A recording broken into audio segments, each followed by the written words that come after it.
Mvutano kati ya Irani, Israel na Marekani umeingia hatua mpya baada ya Tehran kukataa pendekezo la karibuni la kusitisha mapigano, ikisisitiza kuwa haitokubali suluhu ya muda mfupi bali mwisho wa kudumu wa vita.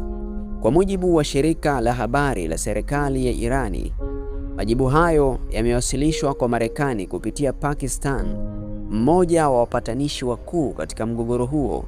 Irani imesema wazi kuwa inahitaji dhamana kwamba haitashambuliwa tena kabla ya kukubali makubaliano yoyote. Kauli hiyo imekuja wakati mashambulizi ya kijeshi yakiongezeka kwa kasi. Israel imethibitisha kushambulia kituo kikubwa cha gesi na kemikali cha South Paris kilichopo kusini mwa Irani, huku pia ikidai kulenga viwanda vitatu vya ndege jijini Tehran na kuharibu ndege na helikopta kadhaa za kijeshi.